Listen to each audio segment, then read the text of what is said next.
Hey Trish, how you doing? You could come on the pen if you want to, cause I'm not dressed neither. I've been working out, so you could click on the link if you want to. I'll put it on there. And I got Wacky coming on. We're just gonna talk about just what's going on in the world today. You know what's going on in the world. I just want to do a panel, something quick and easy. I've been working out lately.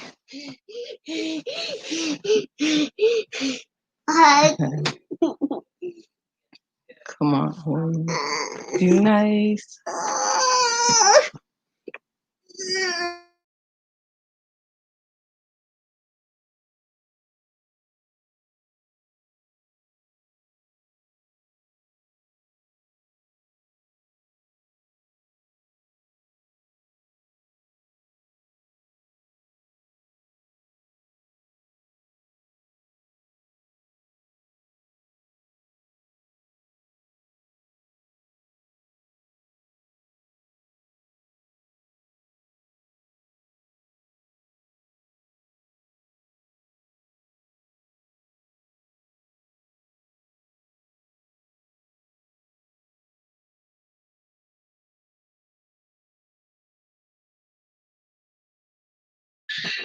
Sorry about that. My nephew, my grandson and nephew wanna come in here.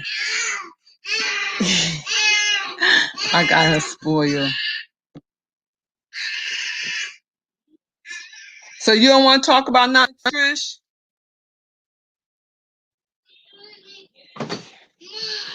I already put the link down. No, I want some things I want to share with y'all. What I was talking about, my mayor, my senator and stuff. Just different bills and laws and stuff with all this Black Lives Matters going on.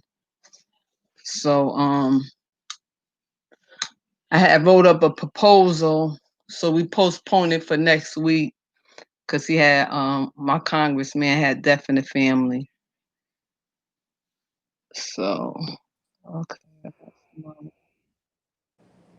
Hello. Hey, Hey Trish. hey, honey. How you doing, sis? I'm good, sister. How you doing? I'm blessed. I can't complain. Me either. I know that's right. Sitting here so tired. I'm so tired today, man. So tired. You. So So what's tired. going on? Talk to your sis. Ain't nothing going on. Just trying to stay motivated. See, that's all I can do. Just stay motivated. I know. I know. Stay Oh, you ain't been motivated. seeing my video, son. Girl, no, I ain't been on your channel to see no videos. Girl, I'm working out. Oh, that's My nice. my I'm gonna my have to go. doctor gave me the okay so I could work out. So I Mhm. go work out on my physical therapy. He have like a gym. Mhm. So it's so demand that a lot of people want to work out at his office because he have a gym. Right. So happens. So I've been with him for years. So that's what I've been doing. I did like 2 videos on Oh here, wow, that's you cool. know, and I had gained 138 pounds. He said I look good, but what I'm doing, like in 4 weeks, I had showed a picture when I was 125 pounds. So That ain't a lot of weight. 138 is that's a nice size. I yeah, wish I was 138, girl. but you got to see my stomach when I before I had gained that weight. My stomach's Hmm. kind of I don't really have a stomach, but then I'm working on it. You know what I'm eating and stuff like that, and Oh, okay. and then I wanted Wacky to come on because we want to talk about phase 2 and what's going on with the world today, and I want to know how this affecting you. It's just, it's a lot going on, Sheila. You know, it's making people lonely. It's Hmm. making people do a lot of stuff. You know, this affected us just not only physically but mentally also Hmm. because Yes.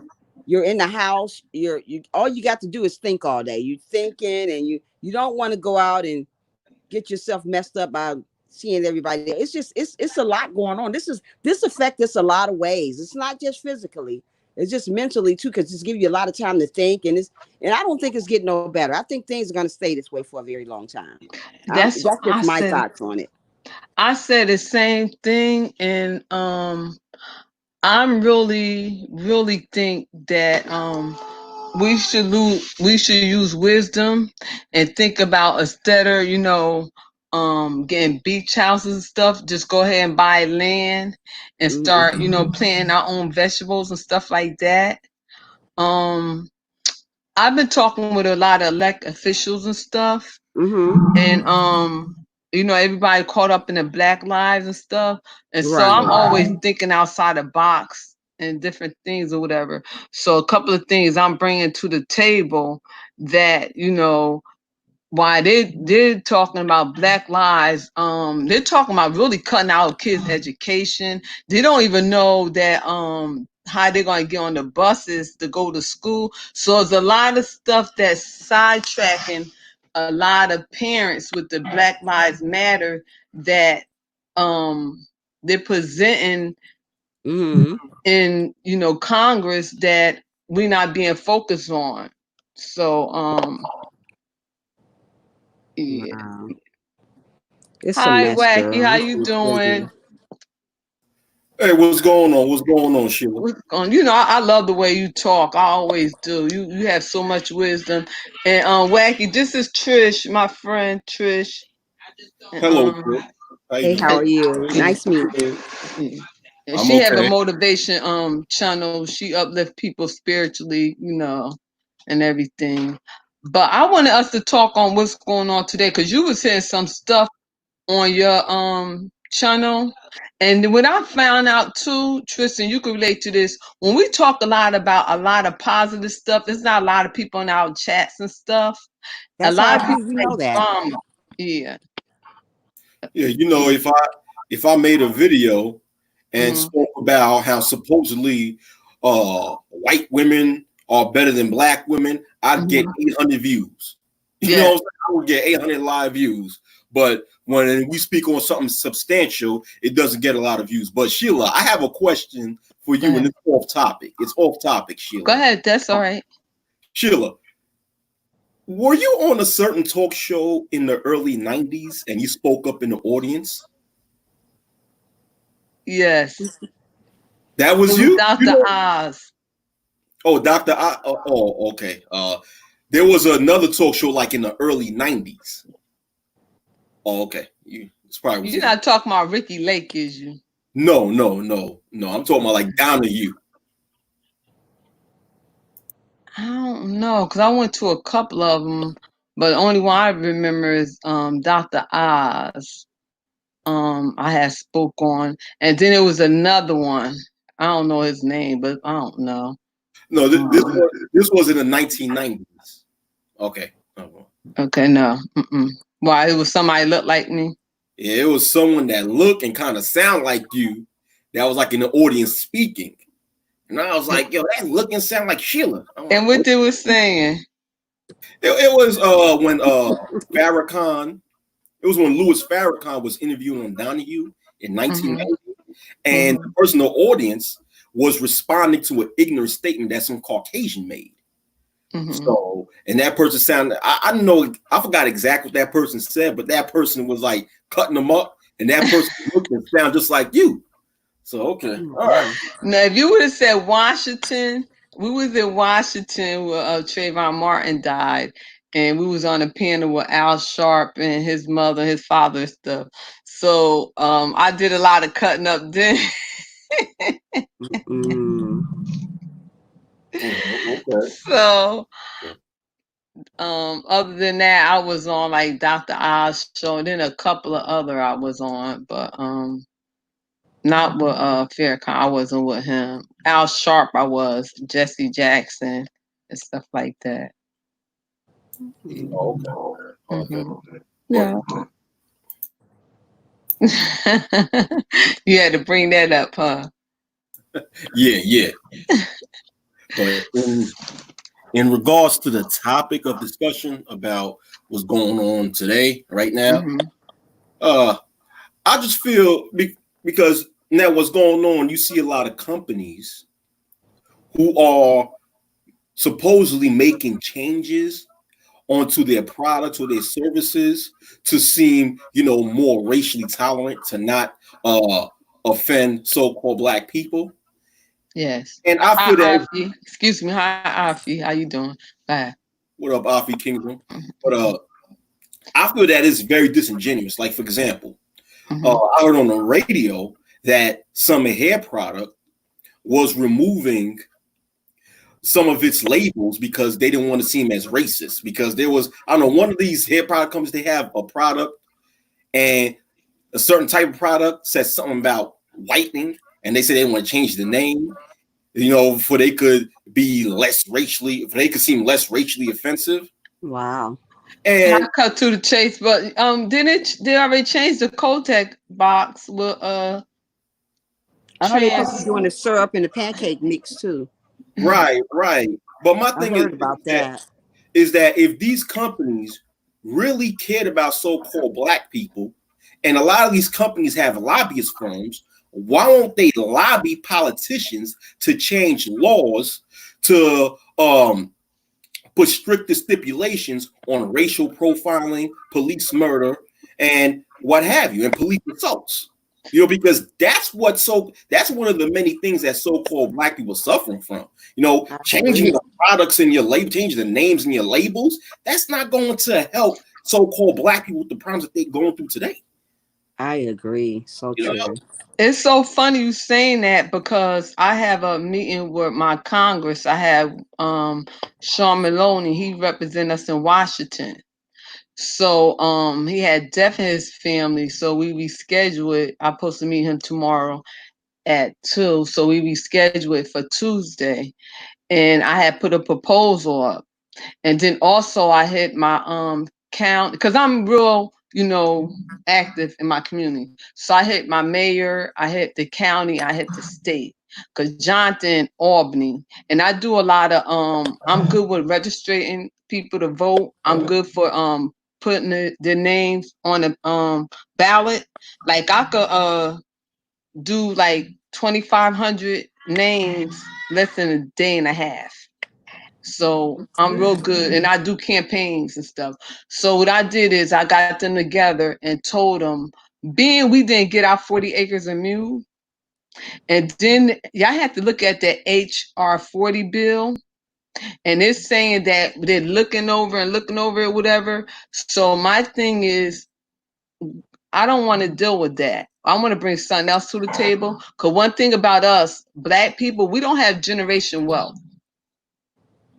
We don't have old money. So I'm not looking for a handout for us, but we can say that we don't have to pay taxes on our home. We don't have to pay taxes when we go to the grocery stores. I'm just saying if you make $1,500 a week, after they take out the taxes, you bring your home what, $1,100, almost $1,200, no taxes out of that. So a lot of things in the proposal that I'm bringing up to him that I think it would be benefiting for us, because you're saying today, what is a 40-acre mule? What is worth? And today it'd be worth like $400 something thousand for each Black person. So they bought the bill up in New York. It's on the table, but none of our elected officials really addressed it. So what I told them to do is bring it on the table. So that's my fight. Bring it on the table. Because everybody talking about Black Lives Matter, this and that, whatever. We don't have generation wealth. I mean, the Jews getting theirs, everybody getting theirs, and we have not got nothing. We get caught up in a police brutality. We get caught up in drugs. We get caught on black crime, whatever. This is what I'm doing. I'm staying in my lane. So I'm talking them all to the table. I already talked to my mayor. I'm getting them all papers and everything. So I already got the people in the back going to do the protest, and I'm bringing the bill and the law to the table. That's how I'm fighting it like that. All right, that's good. Okay. Yeah. As far as generational wealth is concerned, that should also be partially partially the responsibility of our people also. Mm-hmm. Oh, I'm sorry. Go ahead. In that that should be also partially the responsibility of our people. In Mm-hmm. that we should be more financially literate. Yes. Yes. Yeah, but, I mean, that's a good thing. That's a good thing. Yes. Yeah. But then, Wacky, you gotta realize too, that my grandson making a lot of noise around my daughter's house. That they're not gonna give the black man a job like they do the white ones. And then they're gonna give us a job over y'all.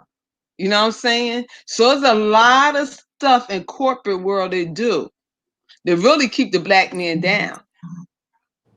And then you gotta realize when one get in a company, we get so caught up want to be like them. We don't even help our fellow brother or sister to get in the company. Like Puerto Ricans, Latinos do that. Once they get in, they get their family member in and Yes, they that do. one in. That's And we don't true. do that. We forget. We try to look down at one another. And that's what I did when I was at the state, and I had fought a lot of people, and I had brought a lot of people in. And what I made sure a lot of black people got a state job before I retired. And then all my family practically worked for the state, you know? Yeah. So, and we don't do that. We don't do that, you know? Because with the state, you got all kind of benefits and everything, you know? Oh yes. Oh yes. I Yes. remember when I was in college. Mm-hmm. I had a friend from Pakistan. I mean, he at that time he just been in the U.S. for a few months, and he told me how after he gets his associate's degree, right, that he Mm-hmm. got a job waiting for him. He got a job waiting for him because of another person from Pakistan that he know in the company Mm-hmm. reserved the job for him. So Yeah. like other groups of people stick together no matter what, and like you said, Sheila, us what we do, we do the complete opposite. We try to we try to destroy another so-called black person because we want to be the token in corporate That's right. That's right. I'm laughing, but it's just very it's very insane. You know, it's like It is. it's the fight over who want to be the token instead of fighting as far as which group of people is going to take over this company and be Mm-hmm. the level of power. And we can't do that individually. You have to do that as a collective. But you know, you can't tell a lot of our people that. And you know what, too, Wacky? And this is why I found out. We have to be real organized, and we have to educate people, too. Because this what I'm a thinker. And I say, you know what? I noticed that they don't get along because I was on a Democrat committee for years, and I was in the county, too. So that means we put judges in, we put senators in, and you know, all types, you know, of people in, and we come together once a month, and you know, their platform, make sure their petitions and all that. And I noticed a lot of Caucasians didn't like each other. They did not like each other, but one thing they had in mind was we're gonna stick together and get this seat because we don't want the black ones Right. to. And when I found out too, what they do is the men bring the women to the table to sit with the black ones. And let me tell you something, with me, I had to blow that spot up so many times. Wow. I had it because what they did was they tried it, it was a black judge. He was a lawyer, and they were trying to get it to this Puerto Rican girl. And I said, wait a minute. Now, he been here for how many years? And she just came in here. So we had to vote. And they kept on saying, show. I said, nah.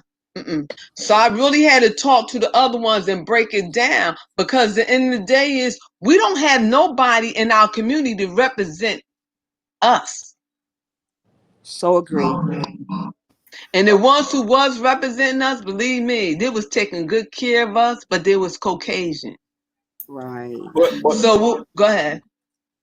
oh no, finish. So what we did is we got him in there, And now I talked to him last week. He running for county. He gonna be the first Black county judge in the Hudson Valley. He was the second Black judge in the city of Newburgh. We pointed him in. And what we had a team, because I was on housing, I was on the police advisory. My friend, she was in Colon, she was a Plan Divide, and the other ones, we had different ones to make sure every meeting. One thing I could say about them, when in the inner city and urban, they have all these meetings, and people don't even know about it. We would show up to every meeting and everything, and it got tired. I ran for city council, board of education. I mean, our people, I mean, I love them, but we really have to raise our standards, our thinking, and don't think that, once one person get in that seat, it's the majority of them to vote.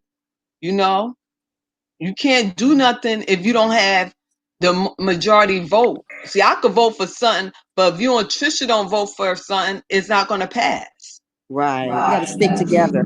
Yes. And they don't do that. They don't do that. They get in there and they get the feelings and everything. But it's a lot our people need to be educated on. Even our parents, when they're kind of our babies, we are baby first teachers. I had to fight for when our kids get out of school, they graduate with associate's degree. A lot of things I had to do that, and my kids was succeeding, but still it wasn't about my kids. I wanted to see other people succeed too, and I got persecuted for that. Oh, you think you this or that? It's not that. It's like the end of the day is I'm my brother, my sister keeper. You know what I'm saying? And I came up with a program. Instead of them going to jail when they get caught with drugs, I came up with the drug program. Put them in a rehab. Our brothers and sisters don't stick together. That's why things happen the way it is, because everybody is out to get each other, Yes. Other than sticking together, especially our color. Yes. You can see the Caucasians sticking together way more than we do. Yes. And it's bad when you look at it. Not even bad, it's sad. It is.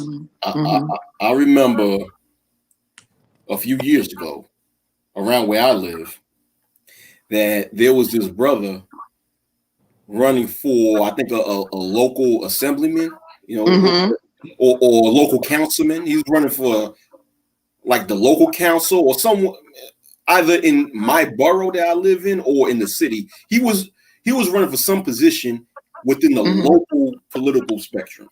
Okay. Right?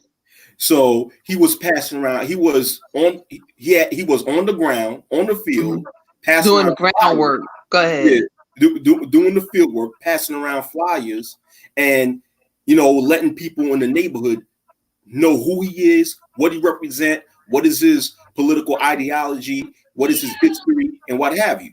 Right? Do you know that I've seen several so-called Black people, specifically black females, not to be offensive. Go ahead. No, go ahead. Go ahead. What I've witnessed. Because I had to get on a couple of them. Go ahead. Several so-called Black females just giving him a hard time arguing with him. Talking about, oh, y'all politicians, y'all don't care for us, y'all don't care for our neighborhoods, y'all do this, y'all do that, and then he said, I could be the next Obama if you support me. So she was like, one of the females said, man, you ain't never gonna be like no Obama. Who do you think you are? And I got upset. I got upset because here he is. He's this brother, right? Who's really coming into the community, and you could tell he's sincere. And he's actually going, how many politicians, either local or state, actually going around the neighborhood, speaking to the people in the neighborhood and introducing himself face to face to the people in the neighborhood? See, Albert here, we do that. They do that, yeah. But majority of them in the urban community, and they don't. Chicago, Detroit, and different ones, they don't. Mostly in New York City, they don't do that unless if it's voting time. I heard they don't do that. See, we upstate, so we more like country and whatever. So we do. It's like a big family here. Yeah, y'all more close-knit upstate, but in New York City, I heard most local politicians do not come into the communities until it's November. Okay, like Bill De Blasio's dumb behind. I heard. Okay? He didn't come to my neighborhood until when it was voting time, until it was a week away from voting time. And you see all these damn Negroes, going around them, kissing his behind. Please, man. I kept it moving. I seen this guy, I kept it moving. But anyhow, going back to the brother I was talking about, I got upset. And then I went to the female, right? And these were all elderly females. I went to the females. I said, you know what? This is the reason why things don't change in the so-called Black community. This is why. Because we don't support each other. That's right. That's the main why thing. are you giving him a hard time? I mean, there's nothing wrong asking questions, but you arguing with him when he's trying to represent us in certain positions of power policies could be in our favor. And you give him a hard time. Then she came trying to get an attitude with me, but I said, you know what? I kept it moving. I walked away because I said, okay, she's ignorant. But basically what I'm trying to say is that, in reference to, or in response to your statement, Sheila, when you said you have a lot of people that represent us, the thing is, which is true.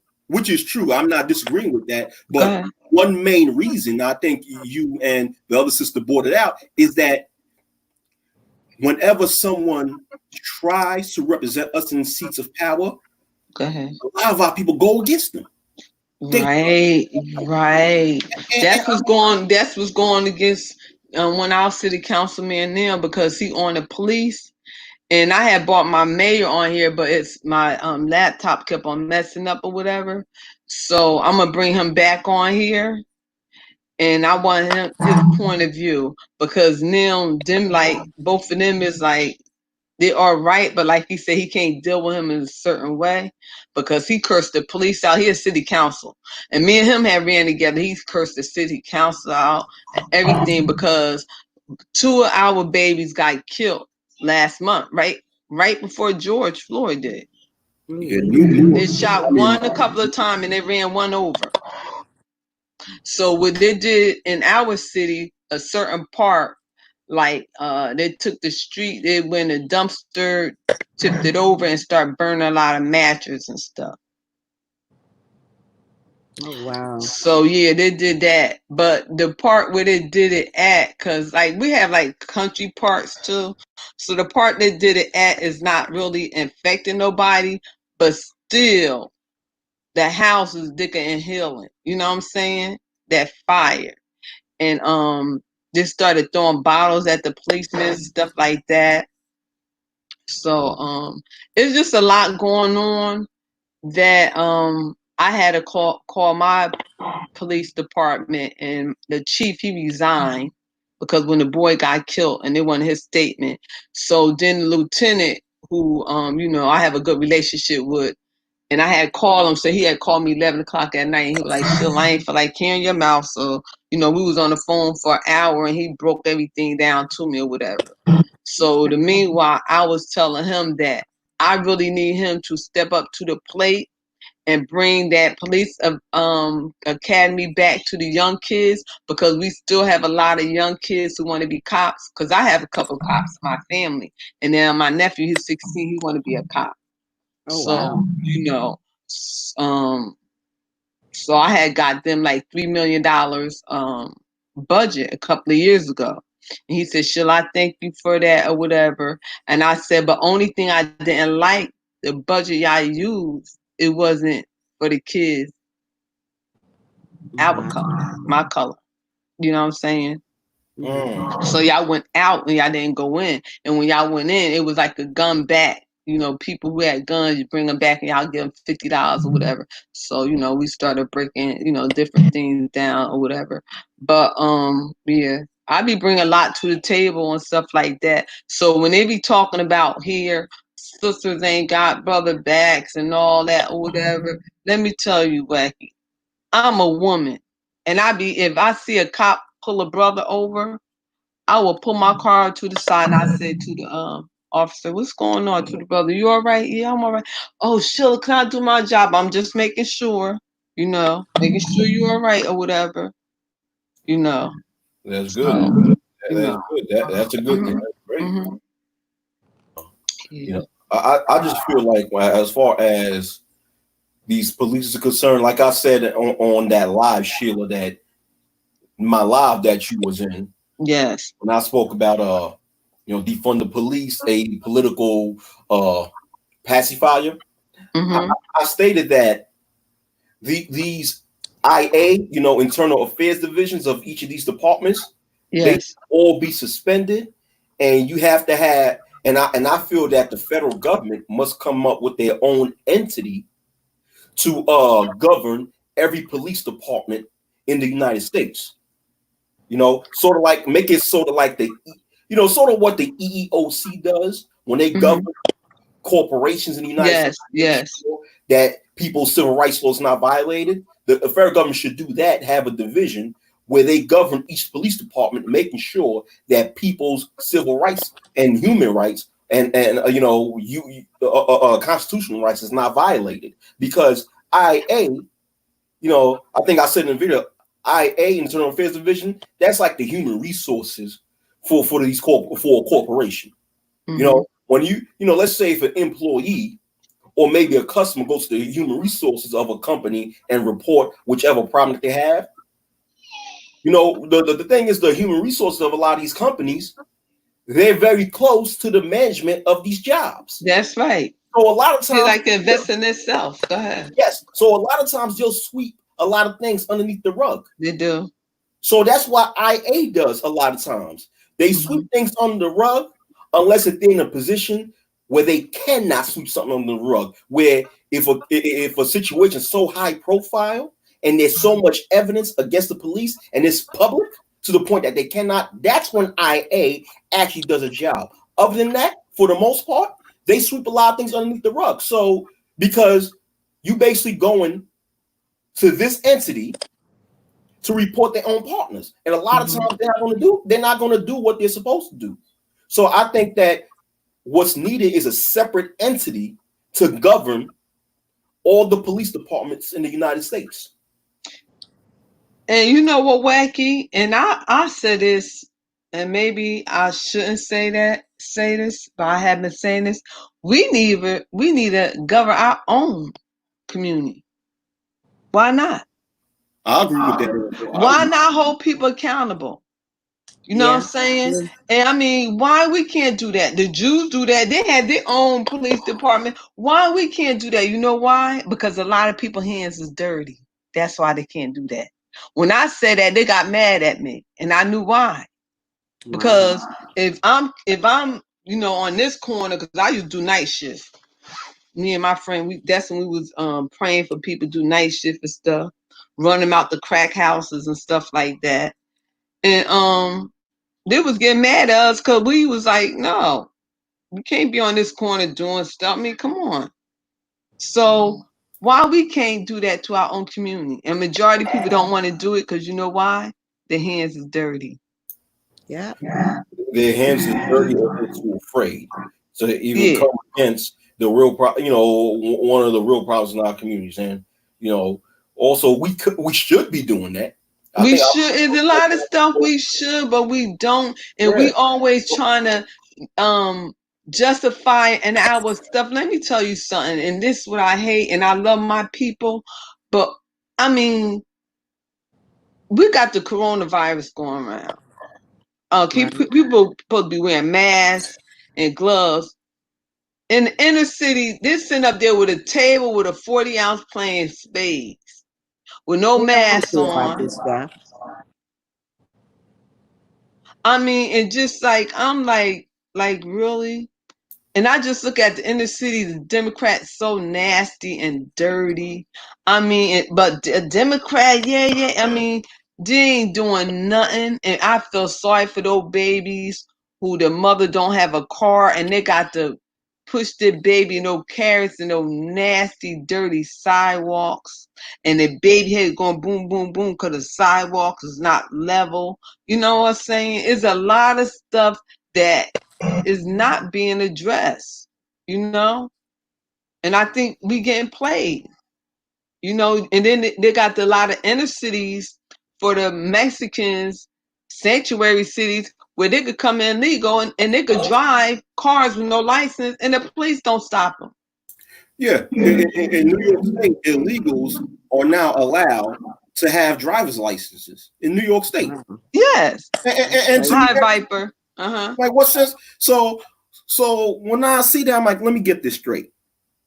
You mean to tell me that people who break the law and come to America illegally are being rewarded and treated like actual citizens?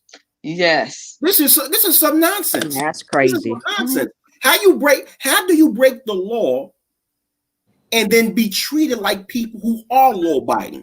That goes against any type of a civilized country, man. You can't go to any other country, right? First world or even third world, enter there illegally and still be treated and given the same rights as law-abiding citizens. You won't. You'll be automatically kicked out and deported. And this is thanks to, like you said, Sheila, to your Democratic Party. Yes. Making, going to cities who have a Democratic mayor, making sanctuary cities out of them. That's right. Sanctuary cities, they have sex offenders coming out of prison and jailhouse, having by libraries, having by schools. I mean, and just different stuff that, I mean, like, come on. I mean, but they don't care because look, and then I'm be honest, y'all gonna get mean for me saying this. Majority of those inner cities, take the social services out of there. Because you know what? If you take the social services out of the inner cities, then you're going to see a lot of programs leave and put them in the urban community outskirts. You know what I'm saying? See, the government know what they're doing. They know there is a plan why they have different people in different areas. The target. I've been stating this for years in regards to illegal immigration. America loves illegal immigration because you know why? Go ahead.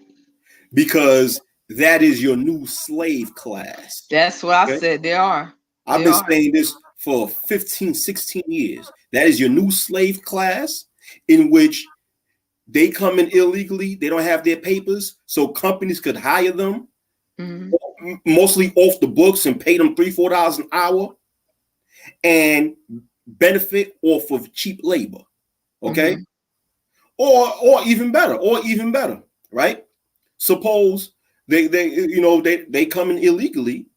The companies don't hire these illegals off the books. They hire them on the books, but instead pay them minimum wage. While the American citizen who've been working there for years getting paid top dollar, they could replace them with 3 or 4 or 5 illegals. Okay, so illegal immigration makes a lot of money for America. So that's why, and this is what the Democratic Party is trying to hide. Okay, they're trying to cover the Democratic Party who make these sanctuary cities, trying to act like that they're on the sides of these illegal immigrants. No, they know because it makes money for America. That's what it is. And also, too, the reason why a lot of Democrats are on the side of illegal immigrants because they want more of the Latino vote. Because why? Because Latinos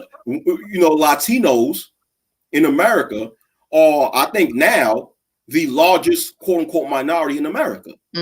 So when a political party, if a political party wants the majority of their votes, of course, a political party have to pretend to do things in their favor. That's right. Thus support illegal immigration. When you do that, you make the more Latinos, because let's keep it real, the majority of illegal immigrants that America speaks about are Latinos. Right. Who come to America illegally. So when a political party pretends to support these illegals, they win more favor within the Latino community that is the largest minority in the United States. Yes. So it's all business, man. It's all about money and votes. And that's what it is. It's the haves and the haves not. That's all it is. And playing games. And then when they say the minority, they're not talking about blacks. We tired y'all saying that. Pacific black. Nah. KBOS. Yeah, yes. Because you saying blacks, just like when that guy killed that trend, he wasn't black. He was like what, Haitian or something? Okay. So we gotta be that's black. I mean, on. Technically speaking, that's black. That may not be so-called African American, but that's black. That's what I'm saying. So when it's saying even black black on black crime, they're putting Latinos in there. They're putting Spanish in there. Come on, they know what they're doing. I mean, They know what they're doing. Like I always say, it's always the devil in the details. To tell you the truth, Sheila, right? America don't even give a fuck about black immigrants. They don't. They don't give a fuck about so-called black immigrants. whether they enter here legally or illegally. You don't. Because I'm of Haitian descent. You know, my parents were born and raised in Haiti. I was born in the States. Trust me. Because the thing is, a lot of people who buy, hold on for a minute. All right, hold on. Yeah, but it's a lot going on. It is. And yeah, it is, Trish. And I know we not, Rome wasn't built in a day or whatever. And the end of the day is, like I said, I can't get caught up in this petty stuff. Gender war, males against females, the selects and non-selects. Save yourself, black men, all that other stuff. I got people I have to mentor and stuff like that,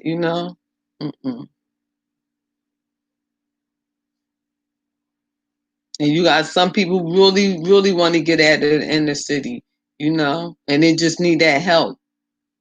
Because you got babies having babies, their mother don't really know what's going on. And I do a lot of case management work.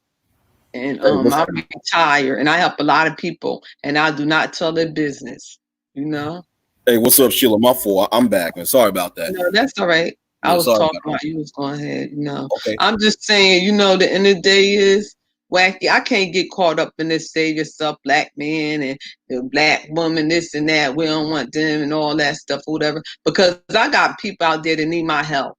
Call me every day. Sure, I need this or that. Or they give me a hard time with this and that and that.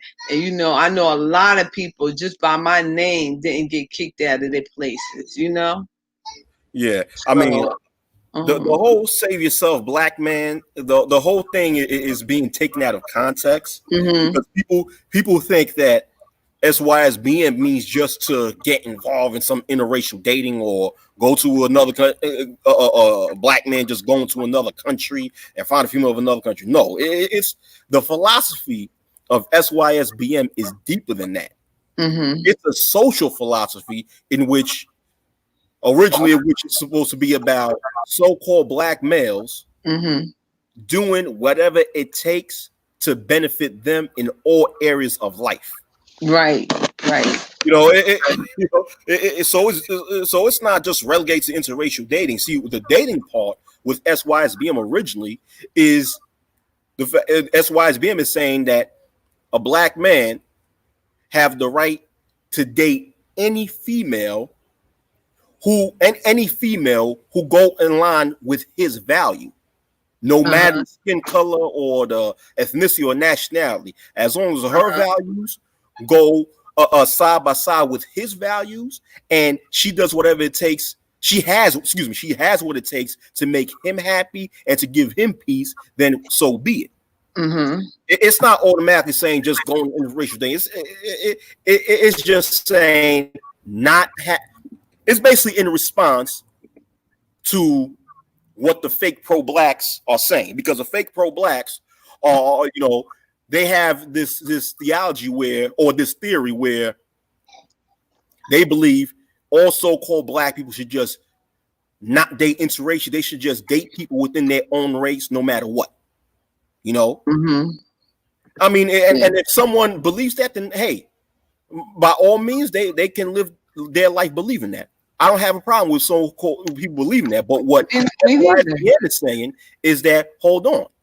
Yeah. But don't bash our sisters or whatever, because you never, let me tell you something, you never know what a person going through when they're coming online or whatever. And then I seen, and I'm be honest, Wacky, I seen a dark-skinned girl go into a chat, and it was a light-skinned girl in there, biracial, and it dogged the black girl. Treat her like trash. I mean, you know what? The thing is, for the most part, what I have seen, right, is that, yeah, I've seen some bashing going on, but oftentimes people mistake criticism with bashing. A lot of times within even the manosphere period, people critique the bad behavior of a lot of no good females, you know, and people take that as bashing. Now, you know, but at the same time, you still have those who take things to the extreme, and will do what you do, and this, you know, and totally diss a darker complected black female just for being darker complected, and go to that extreme. So, I mean, what I find so funny about the internet, especially on the black sector of social media, is that people always go to the extreme. If it's not the extreme to the right side, they go extreme to the left side. Hey, Third World. Go ahead. I'm sorry. Yeah. Oh, what's up, Third World Colombian? Yeah, hey, family. Like on one end, you have so-called black females that will go to the extreme and say that all so-called black males are this and that. They're no good. They're no good. They're not this and that. But at the same time, you have so-called black males that will go to the extreme, saying that all dark-skinned black females are ugly and they this. I mean, why making these extremist statements? Yeah. It's one thing to say that, you know what, there's a certain populace of this group that are engaging in this thing that's problematic to the community. Thus, these things need to be solved, you know? Yeah. It really do, because it's sad. But like I see some women sit up here and bash the men and stuff like that. But then I decide I'm not even gonna be in that sector with that. You know what I'm saying? Because I had to focus on the bills and laws and everything that passed before, you know, I get out of here, New York State, before I relocate. So you got big things to worry about. I can't. That's all. You know, I can't worry about that or whatever, because I have a lot of young girls that I had mentor. They're nurses. Some of them going for their PhD. I mean, business, hairdressers. I mean, and I want to bring them on a panel, because I was mentoring them when they were like 8 or 9, and now they're grown and stuff. And I was talking to one of them 2 weeks ago. She had moved in Florida and bought her house, and she was just thinking, I was just thinking, you know, over my life, how you had helped us get jobs, and, you know, and my mother didn't even have the mindset you did, like thinking about future and stuff like that. And she was just thinking, I was like, wow. And she said, I really appreciate you. She just gave me a call. She hit me up on Facebook, and then she called me and stuff. Yeah. That's excellent, Sheila. And Sheila, you know what you just did, Sheila, when you mentored that girl? And now she's a grown woman. You know what you did? You've also mentored generations of people in the future, because with the teachings you gave her, I don't know if she has, if this certain individual told me I have children, but if she does have children, or in the future, if she has children in the future, the same thing you teach her, she's going to teach her children, and their children's going to teach their children, and so forth. So you help generations of people. Or what up, Big J? Big J, come on the panel, Big J. Come on. The link. She never do, but I got the link. But then another one, I used to do praise dance, and I used to teach them how to do praise dance and go to the nursing home and stuff and do it for the older people. And then also we have a riverfront. So when we have a 4th of July, Memorial Day parade, I present them in there, and you know, I buy the outfits, everything come out my money. So I had went to a funeral, and while she was doing the praise dance in the funeral, it was so beautiful. And then she shout me out, you know, saying that she thanked God that I put this in her, because without me teaching her how to do a praise dance, she wouldn't be here on the stage doing it. And I was like, oh my God. I mean, just different stuff. I was like, you know what? You never know how many lives you touch, you know? And it's a blessing. Mm-hmm. Right. But that's excellent. You talking about the praise dance where they do like something called look, Yeah. that dance that look like the funky chicken almost? It looks like No, it's like I like do Hosanna, and you know, like CC, BB Weiner, you know, different ones. And they had their little nice little ballet shoes on with the little long dresses with the, you know, it'd be real pretty. Yeah. And I had my little daughters do it like with the little you know, the little like Cinderella dresses and stuff when they was young. So yeah. Okay, that's okay. Can I go back to what I was saying about SYSBM? As far And BJ, won't you come up? Why don't you come up?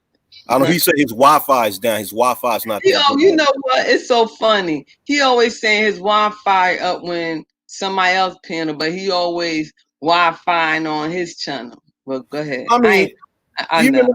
I mean, to his, you know, the to Big J Triple X's, you know, explanation is that he lives in a rural area. I know. And, you know, in most rural areas, the Wi-Fi is not always good. I know, like where I'm at. Yeah. Oh, okay. But you in Newburgh. Newburgh is not that rural, right? Yes, it is. I'm by the waterfront, so it's a different area. I'm right by the Hudson River, so that area right there, yeah. It's like okay, and it's historic. So, and it was the last couple of weeks, I couldn't even do nothing. I had to come up to my daughter's house, and now they're doing the whole thing because they're doing the whole library and everything. So I'm like, okay. Okay. But as far as the SYSBM thing that I was speaking about, it's really mostly what it should be dealing with is how so-called black males in the Western Hemisphere go about society, how they can move around society and making sure everything in society is to their benefit. That's really what it should be about. It's not just about dating and marriage. And, you know, see, the thing is that a lot of people who claim to be SYSBM, they only speak on, for the most part, the dating part, which give people the perception that SYSBM is all about interracial dating and what have you. No, it's deeper than that. But you know, and see, that's why we need another man on here, because you be talking some real stuff. That's why we need another man on here could talk with you, relate that, because Wacky, you know the history, you breaks it down, everything, man. I'm telling you, awesome when it comes to that. Yeah. I know the history, but you know what? People like myself and people like Big J Triple X, nobody wants to listen to us. But I do. Yeah, I feel you. You know, I always be in y'all live out, because it ain't, to me, it's not about numbers, it's about knowledge. You know? That's correct. Well, I don't care. I don't care if it's 1 or 2 people in there. Listen, I'll be right there. I just love knowledge. I like to soak up knowledge. I do. I should rephrase my statement. A whole lot of people don't want to listen to us. People like Big J Triple X and myself, who's been on here for years and know the history, know where certain things stem from, know the history of these things, know the root of certain things, right? People don't want to listen. A lot of people, not all people, and I just find that funny. You know, a lot of people just take this for entertainment, so they just utilize this YouTube for their entertainment benefit. Yes. And if it's not, and if someone is not making content that cater to their entertainment, they don't want to hear it. And for the past few years, what's big on so-called Black YouTube is this so-called gender war. That's the most entertaining thing on so-called Black YouTube. This gender war. And don't get me wrong, you know, yeah, I've made videos and I've been on panels giving the opposite sex. Oh, look at these niggas look at these people popping firecrackers. I'm outdoors. Sorry about that. But no, they're doing it here too. Yeah. Even though I've been on panels and I made content critiquing the opposite sex, but I don't relegate I don't, limit myself to just that. Yeah. Because there's way more things that's going on in this world than just the opposite sex. That's right. You got to be balanced. In this life, you have to have balance. And unfortunately, there's not a lot of balance in this sector of social media. It's not. It's strange, man. Yeah. And that's why I said couples, like, I like Mr. Mr. Research. I love him. I like Caffeine Red Pill. I like Alfie because the way they talk. And I like you. I like Big G. I like, different ones. I like DJ Kudo when he, his little funny.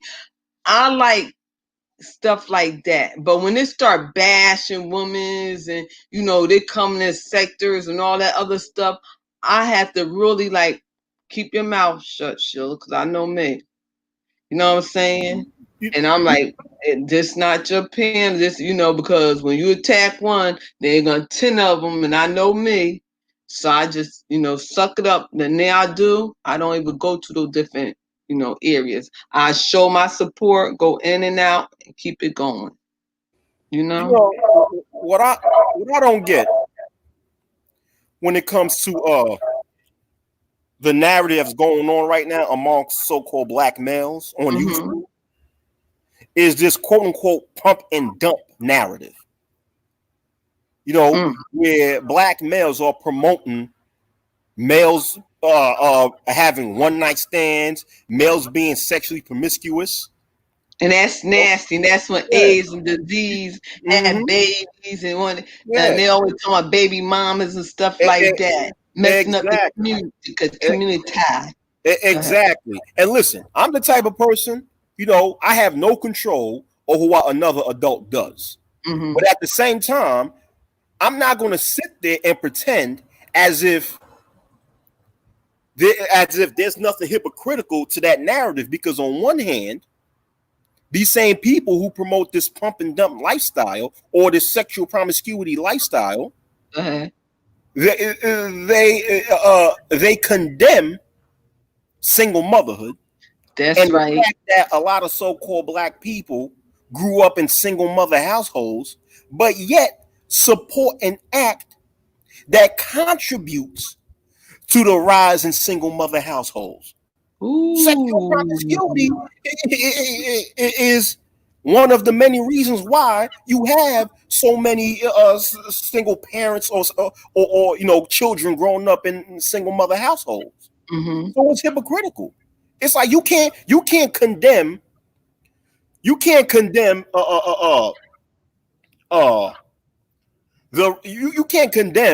single mother households, but then promote a lifestyle that contributes to single mother household. It's hypocritical. And I made that statement on someone else's live stream, and they was talking about they were accusing me of adopting this from females. Oh, that's a female argument. I'm like, what? It's both ways. It's both ways because, like I said, in the day is we are the keeper of our body. Yes, we are. But then you get some women's weak like that they're gonna open up their legs to anybody that say they're pretty, they're nice looking, or they like them. You know what I'm saying? Right. But my thing is this: what I just explained is not a female argument nor a male argument. It's a logical argument. That's right. Come on, but come on, man. You can't be shoot. Oh, then this the main word. Stop simping. See, you simping. You simping. You Man, know. anybody could be a simp nowadays, man. Yeah. When they take that And then word the out of same one sipping. Seeing you got Becky in the chat. This sipping at the Becky and this and that or whatever. I said, go ahead and be with Emmett Till Killer because the end of the day is, I'm telling you, they ain't playing. I said, like the end of the day is, you a black man. You a black man going to work. It's not guaranteed you're gonna come home to your family. I don't care who you marry. You still a black man this site. Of course, of course. But my thing is, what's so sad is that, you know, I'm one of the content creators who started what we now call the so-called Black Manosphere. Mm-hmm. And when I was there, the conversation was totally different. You know, most of the content creators who was critiquing, you know, the bad behavior of black females, we was not sitting there promoting no pump and dump culture. We was not doing that. We, you know, we was just going deep. We was going in depth into the male and female dynamics when they're in relationships and how black males are mistreated by black females, and the psychology of black females when they do that, how they were socialized to do that by their mothers, their grandmothers, and even by the media, and even by the doctrine of feminism. How that these factors influence a lot of black females to be in relationships or marriages with black males and mistreat these black males. So that's where the first generation of the Black Manosphere was stemming from when we had these conversations. And then over time, these conversations started to devolve. And now you got males complaining about how come a certain group of females don't want to have sex with them. Well, how to get with a black female, you know, pump and dump. What type of shit is that? These conversations are being devolved. It's only on YouTube. Come on, be honest. Half of this stuff, my nephew have a barbershop, and I was talking about the Pookie and Ray Ray and different. They were like, "What is that?" Well, I mean, this is just YouTube talk. This all this is. You could be whoever you want to be on social media. Because majority of these people don't even know the language that they're using on YouTube. I mean, it's YouTube talk, but you got to realize that social media in general is a very powerful tool because you could utilize this to communicate with the whole entire world. You know, this is a great medium, a great form of communication, and this can be used if people had their minds right to get people together and do some great things. But if people are going to use this medium to talk about nonsensical conversations about pump and dump, one night stands, and all this other bullshit, and not get to the gist of the problem when it comes to black male unemployment, black males or males in general going to prison, being falsely accused of sex crimes that they have not committed.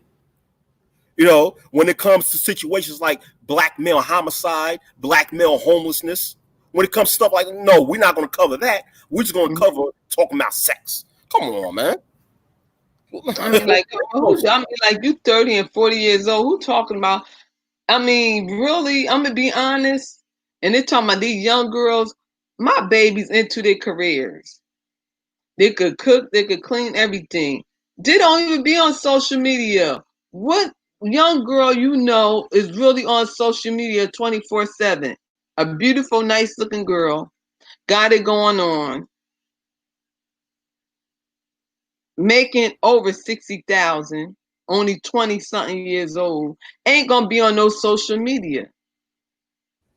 I mean, I get what you're saying, but a lot of young girls be on social media. Maybe not. Maybe but not. They don't really have yeah, some do because they had the channel braiding here or doing makeup or stuff like that. But somebody really shaking and making money and moves and stuff, engineer and truck drivers, they're not going to be on no social media. My 23-year-old daughter, she ain't on no social media. Even my 31-year-old daughter ain't even on no social media. Yeah, I get you, but you see, the females in your family are the exceptions to the rule. You know, because amongst that, there's a lot of females that be on social media. You know that. You already know that. I know that on What up, Instagram. yo? And they be on some bullshit. Mhm. Yeah. They do, and that's what I'm saying. You're not gonna find no decent. You can, I know, because I heard a lot of people, married people, but come on, you talking about people having sex pictures being spread around social media, showing their private parts and stuff like that. I mean, like, come on now. I mean, my problem is, like, if you're a nice looking woman, you mean to tell me that outside YouTube you can't find you a decent man? Really, a man supposed to find you. A woman ain't supposed to look for no man. Well, you know, naturally, both sexes are going to pursue each other. You know what I'm saying? Both sexes, but you know, So you had to get a firecracker after that. Boom. Like, yeah, no. yeah. Man, these dudes are popping these illegal Chinese firecrackers like a mug, man. Oh my gosh, man. Yeah. Once A it's hot woman is not outside, you supposed get to be firecrackers. seeking a man. A man supposed to be seeking a woman. Well, you know, a woman is not supposed to seek a man. A man's supposed to be seeking a woman. I mean, Yes. both genders seek each other. Both genders seek each other. Mm. You know, that's my Well, belief. you know, I'm old school. I'm Generation X, so. Oh, okay. Yeah. But you know, a lot of people come on. A lot of females will come on social media and do some of the most darnest things for attention. But I know. I already know. yeah. I already know. Mhm. A lot of been exposed and stuff. Like I said, I just come here to listen, educate. I be telling different girls different stuff. They be like, "What?" I said, "This is the men's thinking today." They be like, "What?" And I had one. We was doing a campaign, and one of them was in the chat, and they was dogging back females, and it was like, how can it let another race come into this space and dog their woman? That was like totally. I mean, like, But what was going on? I'm just saying, y'all be letting a lot of guys be doing a lot of stuff that you can't go into no African, Latinos, Mexican place, a black man and dog their women's. But y'all let other race come into y'all space and talk about y'all women's. And then y'all laugh about it and stuff like that. Who does that though? Who does that? It's a couple of channels who do that. It's a couple of channels do that. Because I was late at night and we was doing some things. We had to go with some signatures and stuff. And I'm not gonna mention the channel. And the individual was talking about black women and this and that and whatever, you know. And it was horrible. And two judges, they was like, sure, don't let that get you discouraged because they don't even know you be fighting for them every day. You advocate for them every day. You know what I'm saying? Well, but it's sad. Who are these channels that just out of nowhere? You know who it is. We ain't got to say. I don't know who it is. That's why I'm asking. I don't know who it is. Think about it. I give up. Who are they? Think about the main one. Whoever 25 is hoes and this and that. I mean, all they? That's why I don't know who they are. That's why I'm asking. Who are they? I'm not gonna say no names, but just okay. open your eyes, your ears and your eyes next time. Just see and hear. You'll see. I mean, I'm not doubting what you're saying. Listen, I'm not one to doubt what you've witnessed.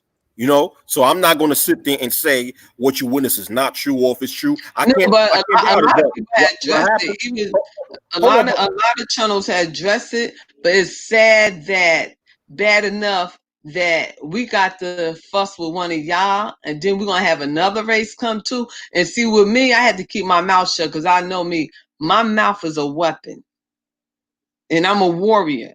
So And I'm like a quiet storm. Once you get me started, I can't stop. So that's why I decide to use wisdom, and I just stay back and I just chill, But because what, go ahead. what I see in the manosphere when people of other races come on the panel, Mm-hmm. this is what I see. I'm just going by what I see, right? Mm-hmm. People of other races, when they come on the panel, a lot of the times they speak on other things such as politics, current events, the business world, going to tech, and et cetera, et cetera. And when they speak about females, they have a tendency of critiquing women in the whole, Mm-hmm. the women in the whole. But I don't know. I so far haven't seen where a so-called black female who just go on the panel and be respectful, then the people in the panel or maybe in the chat and just be respectful, and then somebody of another race just come out of nowhere and dog that black female You out. have it, yes, plenty of times. Now what I shoot, plenty of now times what I I was in the chat and I got attacked. now what I'm I talking no, I'm about. talking about no, I'm not talking about just being attacked. I'm speaking about when a black female go into the black manosphere and be respectful, and then someone of another race just attack them out of nowhere, and all the so-called blacks on the chat on the panel support the non-black, getting at the black female while the black female didn't deserve it. I'm I saying haven't that in seen that that. aspect, I I haven't haven't seen seen that. that. I just seen that when they get on the panel with the guys and they talk. But in the chat, they attack the women's in the chat.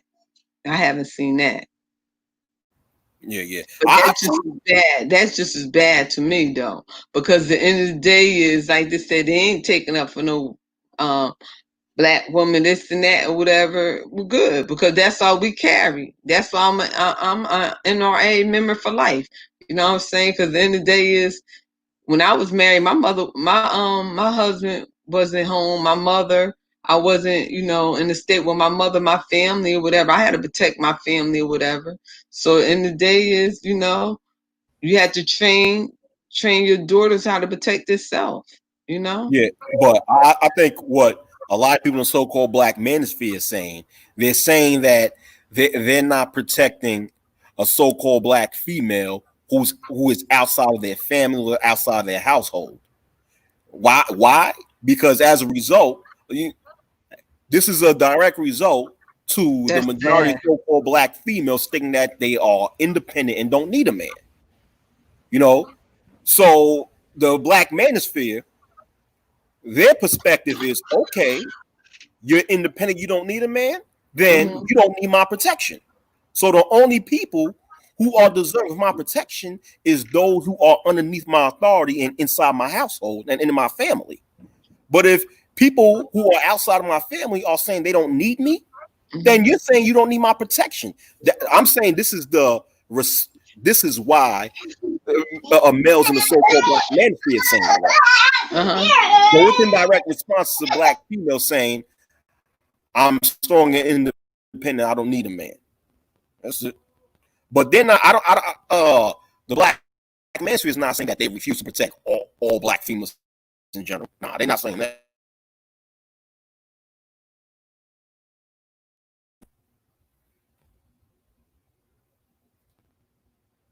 I'm just saying that the end of the day is if I see different race and my brothers or whatever, I would say something. The end of the Yeah, me day, too. that's how I am. Even when I go to courts and advocate and stuff like that, and I do my research on, how many times they gave a Caucasian person or a probation or whatever like that. So, and it's sad that we had to fight one another and then everybody against us. And even with this Black Lives Matter and this and that or whatever, I agree and disagree with that because the only time they really come out is when a black man dead by a cop. Right. And I have a problem with that too. Because the end of the day is okay. That's the only time we went to Washington. Me and my friend was the only two in the Hudson Valley. Went to Washington where Trayvon Martin got killed, and we was up there with Al Sharp and them or whatever, and we mentioned that. And like I said, this not gonna be the first, and this not gonna be the last. So we know the problem. So what's the solution? Because what I feel like, everybody getting paid under the table, make a little noise, and then a couple of months is going back to business as usual. That's what it is. It's a business. Non-profits is a business. That's all. Black Lives Matter. I think it's considered a non-profit organization. It is, but the meanwhile, like I said, it's sad. It's really sad because everybody pimping the black people. Everybody pimping the black people, and we don't see it like that. Okay, long they got their Henny, long they got their weed, long they got their car with their rims, come on. Like, this what our ancestors died for. You got some people, they don't even want to vote.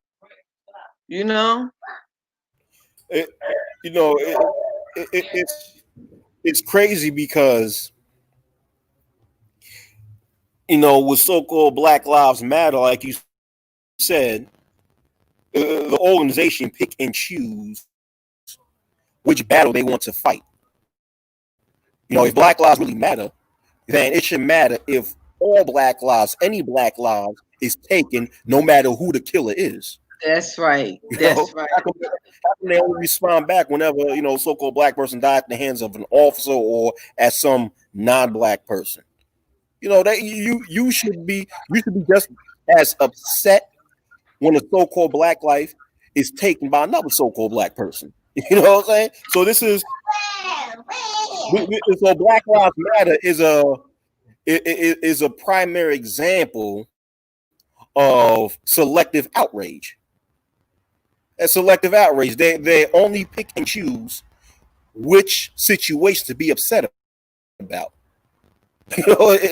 They're not objective, and it is sad because you have organizations, especially like Black Lives Matter and others, who are making money off the deaths of innocent people. Let me tell you, and then you don't see a real solution. You just see a march. People just marching. They get good exercise, and like you said, it's back to the drawing board. After the march, after people start rioting and throwing rocks in businesses and looting and stealing, what happens? It's not ending. These problems are not ending anytime soon. It's back to business as usual, like you said. I'm sorry. But you know what? My sister-in-law's daughter got killed. And she never go out the house. Never go out the house or nothing. Good girl, A student. And she wanted to go to this Halloween party. And her father like, I don't know if I should go. Let her go. But they was like, oh, it's by the church and everything. So at the church to go in there, whatever. And my sister was like, I don't know. My Gus like, I don't know. So the brother's like, I'm going to go with her, whatever. And her other sister, because she was like 17. She never been out the house. This is the first party she ever been to in her whole life. That baby got killed that night. Damn, I'm sorry to hear that. Damn, that's messed up. She got killed that night. Let me tell you something. They was shooting her brother. So, oh my God, where my sister, whatever. Her friend never been out to a party in their life, and both of them got killed. Wow. How old was she? And she was 17, grade graduate with her associate degree, had 4 scholarships waiting for her. Damn, I'm sorry to hear that. That's my sister, when I tell you she turned this city inside out, her baby couldn't graduate. She put on her gown She put on her hat. She put her baby picture on the gown, everything. Every couple of months, she has something for her baby. She don't be playing. Yeah. That girl ain't never go out. The only time she go out the house is walk out the door and stuff. She wanted to go to a Halloween party, and because she was getting ready for, go to college and everything. So they're like, okay, the brother went with her, started shooting, got killed. And that's a damn shame. That's a damn shame. That's a damn And I'm gonna shame. bring her on my piano. I'm gonna bring my sister-in-law on my piano so you can hear her story. Yeah. How long ago did this happen, though? This happened 3 years ago. Oh wow. And Black Lives Matter was not on top of that, right? Nope. And then I called Al Sharp. He told me to get 500 people. I said, I ain't getting no 500 people because so it could be, whatever. I told him, you know what? I went down his office. I told him off so bad. He was like, no, I'm just saying, because they ain't gonna. I said, you know what, Al Sharp, that's all right. But then he tried to come up afterwards because they made a big thing about it. They made a real big thing about it in the paper, everything, on the news, everything about it. Yeah. Get 500 people. So I'm sorry to interrupt you. Paying respects or fighting for the rights of this young sister who lost her life is not as important as getting 500 people. Popularity is more important than someone losing their life. It's oh my God, man. It's sad. It's fucked up. Yeah. But the thing is, collectively, we tolerate that bullshit. What's up, Ed? Yeah, we do. It's sad. That bullshit. We don't put our foot down and put real pressure on people like Al Sharpton or Shaun King of Black Lives Matter and really give our demands as a people. What we do, we accept whichever nonsense they throw at us. Yeah. But that said, I'm sorry to hear. That's all right. On her thing, she did something last month or whatever. Gave out gloves and masks. On she have a foundation for her daughter and everything. Every year for graduation they have her picture up and stuff like that. Hi Kenny, how you doing?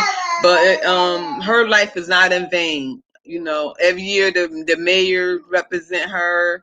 And everything. We have a cookout for her every year, So a lot of people, babies who got killed, they never found a murder. They're really doing things in this city and stuff, So I can't say a couple of us, get together because she really ain't know what to do. So I really had to, sit down, talk to her and her husband and really know, the ins and out or whatever. And I told her what you're going to do is anytime your baby get killed on the street, you don't have to pay for no funeral. The state pay for it. And a lot of people don't know that. Oh, wow. The state pay for it. Anytime your family member get killed on the street, a car, club or whatever, the state pay for everything. I guess because they die in public property, basically, right? Yes. Yes. So she didn't know that because she was like, her life insurance policy. And, I said, no, you don't have to lose her life insurance policy. I said, the state paid for it, Yeah, then she wanted, it's a lot of stuff that we have to stop overlooking different things or whatever and just address it head on. And that's what I do. I don't play with them. When I come to the table with them, I know they're Caucasian in the day. Come on, grandson, make a lot of noise. But yeah, a lot of things that I bring to the table that I know a lot of Caucasian, they can't relate to our people when it comes to stuff in the inner city. So I give them, ideas and stuff like that. And see, would it look good with them when they do the proposal? It looks so good. But you go to their program, they have 1 or 2 people there. Right. Oh yeah. Right. Right. Using the crimes, the murders, the drugs, all that, using blacks for money or whatever. So I had to come against a lot of that too. That's good though. That's good. Mhm, That's a great thing. mhm, That's a great thing. mhm. Man, that's a great thing. You know, we don't get to see a lot of people like yourself who's Mhm, actually on the grounds, really, mhm, really boosting the grounds and really doing what's necessary to help mhm, people in their local area. We don't see mhm, a lot of that. You know, and we in the so-called black sector social media, we need to focus more on that. You know, mhm. what I see in the so-called black sector social media is a lot of intellectual masturbation in Oh which yeah. in which a lot of people they claim, you know, you have a lot of people that claim they know so much, they claim to Mhm, have so much knowledge in all these different areas, mhm, but yet very few of us are actually, you know, engaging in the necessary actions to uh, uh, put into action what we know or what we claim to know in order to improve our lives or improve the lives of the people around us. You know, but I then again, know. I have look. but I then, look wacky. Would but you believe they had did that whole bridge in the color? It was so beautiful. I mean, and my phone died. I was like, oh God, it was so. If you would have seen it, because near New York State made it a holiday. made what a holiday? Jubilee is a holiday in New York State. Is New York State is the first one. Juneteenth? You talking about Juneteenth? No, June the 19th. Yes. Yeah, Juneteenth. That's Juneteenth. Yeah, Yes. June the 19th. Yes. Mm-hmm. It's a holiday here in New York. Oh, okay. Oh, all right. Yeah, okay. Yeah. Yeah. I think only Governor Cuomo made it a holiday. Yeah. Mm-hmm. I think so Officially a far holiday. I think Right. so far it's 46 states in the United States that made Juneteenth a holiday. 46 states, I think. Yeah, 46 states. It's about 4 states that have it acknowledged Juneteenth as an actual holiday. Yeah. Yeah, but it was so beautiful. My phone died. I was like, wow. Cause they had me organized in different ones or whatever. And then I'm going to the $1 Million Man March too in Washington. So I'll make sure I have that record live. So I'm gonna go to that too for 3 days. Yeah. Oh, hold on. There's going to be another Million Man March in Mm-hmm. Washington, D.C. Mm-hmm. In August. When? Oh, this August. August? Mm-hmm. Yeah. Yep. Oh, Yep. okay. All Yeah. right. Oh, wow. Yep. So I'm gonna go to that and I'm gonna record that. Make sure my phone be, 100%. I'm gonna record that. So that's all I do. I don't get caught up in, different stuff. I just I like helping people. I like doing case management and do what I do, and help people. That's all. I like my That's social excellent. media to a certain extent, but in my mind is what can I do to help a person, or like even with my page, I want to do something different because I like fashion. So I got a lot of, clothes I'm gonna sell and stuff, brand new and stuff. So I'm gonna switch that over to fashion. My page is gonna be fashion. hmm Oh, okay. Yeah. Okay. I just got Got to that. learn how to my uncle gonna teach me how to edit and do different stuff or whatever, but it's gonna be nice though. The layout gonna be real nice. Yeah. hmm The layout, you talking about the layout for the page? Yes, and then the way Oh, how I'm gonna change different clothes and stuff. Yeah, because remember I started off with my furs, but I got like 25 furs, and I only show y'all like I think it was like 7, so I couldn't really do it like I want to because I started packing and stuff, moving. So now when I move, I just have a room just for my clothes to sell and stuff or whatever. And I got 2 sponsors also. So okay. yeah, That's excellent. That's yeah. excellent. hmm That's So I'll be excellent. laying back. I'll be laying back, but I'll be getting some, Yeah. Yeah. But things like that, like when you make content regarding fashion and what have you, that's Mhm. what makes a lot of money. That's where you could potentially make a lot of money off of YouTube when you make content regarding fashion and what have Mhm. you. This you got people who want to make a lot of money off of black social media. Some have, but Mhm. most are not going to make a lot of money off of this, over just this black sector.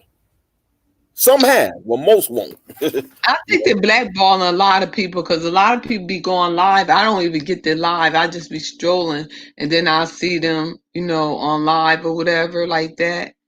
Yeah. Because my sector here where I'm at, they say their real name and everything like that. So it's not a lot of drama on my sector. Yeah. Right. See, I'm not in the sector I'm not considered under the black YouTube sector. Yeah. Okay. That's on my Okay. category. hmm And like a lot of my people now, they sleep, they works and stuff like that or whatever. Yeah. So when I start really doing my fashion and stuff, my clothes and stuff, because I'm gonna be selling them and stuff. So yeah. That's cool. That's cool. That's cool. Mhm. That's cool. Mhm. And then I'll start doing my little workout videos. Just to keep it going, doing my little workout video. Cause everybody got, stuck in the house. I done gained like 12 pounds. So I'm trying to like work it out. I drop weight off easy anyway though. All right. I see that. I see that. Making those videos, you going to the gym and what have you. Yeah. But you know what? It's not even my gym, it's my physical therapy and it's like a gym. Oh, it's Ain't like that the gym. So yeah. It's my physical therapy. Mhm. you go to physical therapy and you treat it as if it's a gym. Okay. No, yeah, and he have his own gym. Oh, he has his own. Okay. Okay. Yeah. Okay. Mhm. So I get after that, then he work on my neck and my knee and stuff like that. Yeah. So yeah. Mhm. it. All right. All right. I'm telling you, upstate they be creative up here. They call us country, but we real creative up here. Oh no, I never seen. I don't know. To me, I just don't think that Newburgh is country because there's Mhm. some real country parts in New York. I'm talking about way up in New York, like in way up in northeastern New York State when you're by Vermont or something, Oh, okay, or okay. by New Hampshire or something. Oh That's no, real country over I'm there. not far from New Hampshire. That's where my nephew stay at. hmm Oh, okay, okay. Yeah. hmm Mm. Yeah, See, we more like Newburgh's more like they had their little hood part, and then we have our little good part. So we like by the waterfront. So that's the more. or the waterfront is like the more affluent area, basically the more Yeah, affluent part. you gotta pay more for the waterfront because the view is so beautiful. So you really paying for the view. Typical New York. Typical New York. Where anywhere by the water is prime real estate. Yeah, they have. It's funny here in New York City. There are certain housing projects that hmm are by the water, hmm and a lot of these housing projects by the water have been taken down. Well, I wouldn't say taken down. They have been turned into condominiums, like privately owned condominiums, where the people that used to live in the project got shipped out and turned into condominiums. Nick, And so wait. I'm gonna show you something because everybody always think projects are hood. I'm gonna show you where the project we was at. You're gonna be like, sure, that's not our project is by itself. It was like our own community right by the waterfront and the tracks. So beautiful. And that's on it was said a project. Oh, that's the hood. Our project was not the hood. It was just because it was made for military families when they get out, when the military come home and their family, and they didn't want it because it was too close to the water and the train, and they was saying it would bother them mentally. So they gave it to, you know, whoever could afford it or whatever. And our project was, I'm a videotape it. It's not hood. It's not the projects like the projects in the city. Oh, okay. Believe it as you may, there are some projects in the city that are like that. That Yeah. it's not really it's not really as bad as people think it is. Don't get me wrong. There are other projects in New York City that are just terrible. But some of them you would not even think is a project. Some of them is so nice you would not think it's a project. There's this one project housing which is not too far from where I'm at, where it's mostly elderly people that's there. Oh, so you live in the city. You live in the city. Yeah, I live in the city. Yeah. Oh, okay.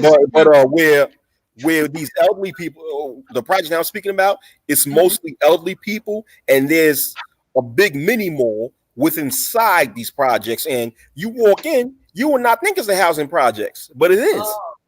So you even in the city, there are some good housing projects, but you know, there's a lot of fucked up ones too. Excuse my language. Yeah. Or what I was saying about a lot of projects being purchased by real estate developers, and they ship the people living projects out and turn them into condominiums. In the city, the thing is, you still see the structure. The structure, as far as the building structure, is still there.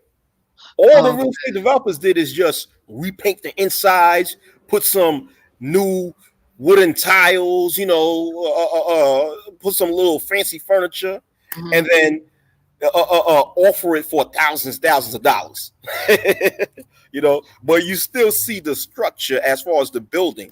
So from the outside, it still look like the housing projects, but it's really now an upscale condominiums. It's a lot of these housing projects that are like that.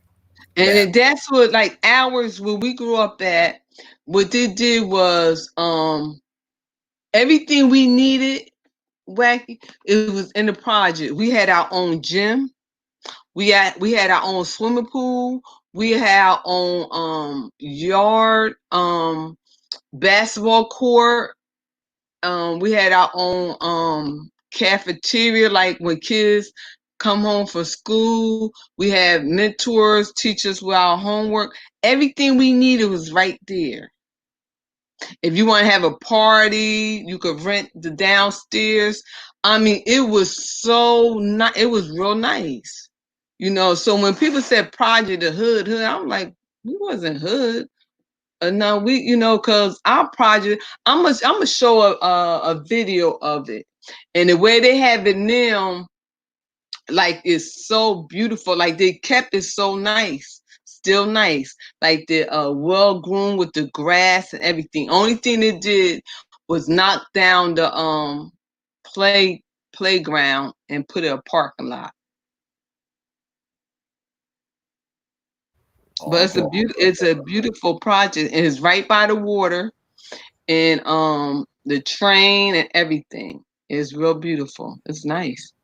I know you've heard of Queensbridge projects, right? Yes. Yeah. You know, I know a girl who stayed there, used to date my brother. Okay, let me tell you something with Queensbridge, right? And I've predicted this ever since 2015. I stated that the city is going to sell that property to real estate developers, and they're going to ship the people out, and it's going to be another high price condominium because the location of Queensbridge, right, is within a gentrified section of Queens. That's right. It's called Long Island City. Now, Long Island City, at one time, that whole section used to be full of abandoned houses and abandoned factories, but within the past 10 to 15 years, it's been revamped to now a very upscale area. But the thing is, once again, anything by the water, especially in New York City, is prime real estate. That's right. And Queensbridge housing projects, not only is it in the middle of a gentrified, now upscale area, it's all, the actual project is right across the water from Manhattan. It's like if you live in Queensbridge projects, you look I've to seen your it. you look to It's your west. beautiful. If you in there, you look to your west, you see Manhattan close up. Mhm. You see the Empire State Building close up. It's like right across the water, right? So it's waterfront property. And what you see a lot of condominiums being built around Queensbridge, high-rise condominiums.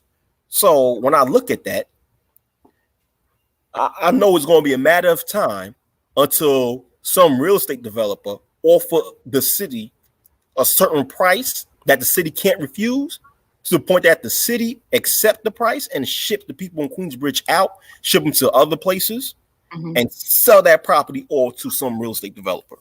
Yeah.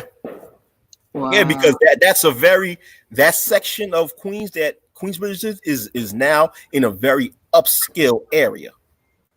You know, and when it comes to New York City and upscale neighborhoods, they want to keep it upscale. They want to keep it upscale. Mhm. Yeah. So that Queensbridge housing project, listen, I believe that they might reserve maybe a little bit of it because it's they might reserve a little bit of it as some sort of historic monument because Queensbridge is very influential in hip hop, you know, due to a lot of rappers that come from there. So they might, you know, reserve a small section of it as just some sort of historical thing. Just like they do with Marcy Projects. Marcy Projects, you know, they like preserve some of it as some sort of historic monument because that's where Jay-Z's from, you know? Yeah. But New York, they're doing Manhattan. My brother had bought a brownstone. Well, he's not really my brother, but we adopt him. And back in the 80s. And he had bought a brownstone for like 70,000. Now that thing is like woo.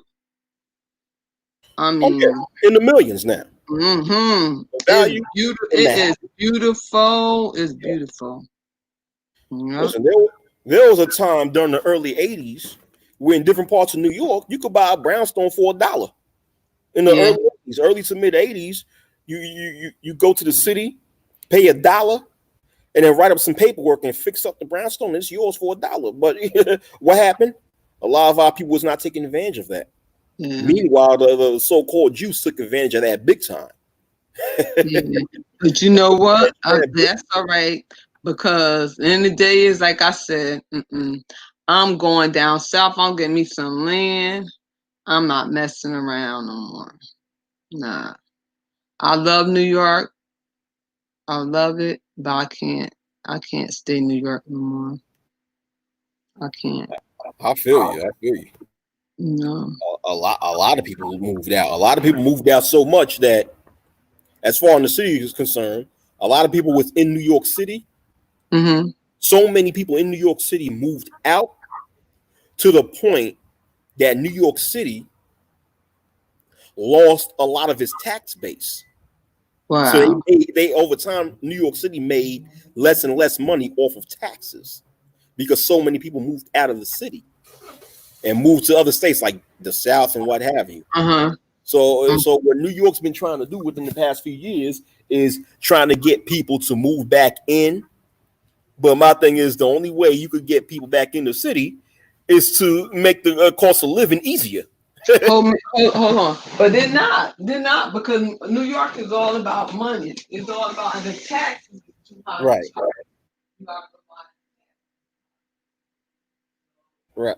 What's up? Right. Oh man.